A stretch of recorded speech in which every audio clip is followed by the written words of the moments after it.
सभी मित्रों को कुमार राजेश का नमस्कार। मित्रों, आज मैं आपको ये बताने जा रहा हूँ कि मकर संक्रांति के दिन पतंग क्यों उड़ाई जाती है। सबसे पहली बात, मकर संक्रांति के दिन ही माना जाता है कि श्री राम और हनुमान जी की भेंट पहली बार हुई थी और ये भेंट उनके बचपन में हुई थी।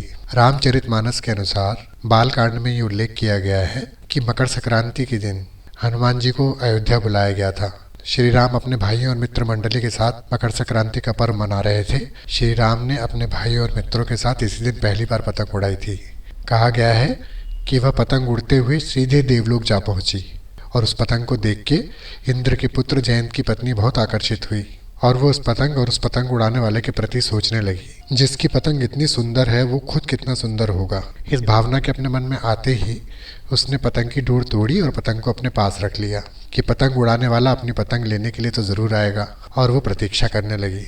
उधर पतंग पकड़ लिए जाने के कारण पतंग दिखाई नहीं दी। तब बालक श्री राम ने बाल हनुमान को उसका पता लगाने के लिए भेजा। पवन पुत्र हनुमान आकाश में उड़ते हुए इंद्रलोक पहुंच गए। वहां जाकर उन्होंने देखा कि एक स्त्री उस पतंग को अपने हाथ में पकड़े हुए है। उन्होंने उस पतंग की उससे मांग की। उस स्त्री ने पूछा कि ये पतंग किसकी है। हनुमान जी ने श्री रामचंद्र जी का नाम बताया। इस पर उसने उनके दर्शन करने की अभिलाषा प्रकट की।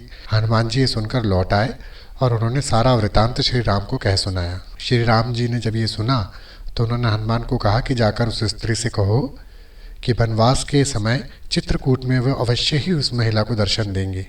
हनुमान जी ने यह उत्तर जयंत की पत्नी को कह सुनाया, जिसे सुनकर जयंत की पत्नी ने पतंग छोड़ दी। तो ये है मकर संक्रांति के दिन पतंग उड़ाने के पीछे की कहानी। इसी दिन हनुमान जी और श्री राम जी पहली बार मिले थे और इसी दिन भगवान श्री राम जी ने पतंग उड़ाई थी। है ना मजेदार कहानी। आशा है ये जानकारी आपको अच्छी लगी होगी। इसी के साथ कुमार राजेश को विदा दीजिए। नमस्कार।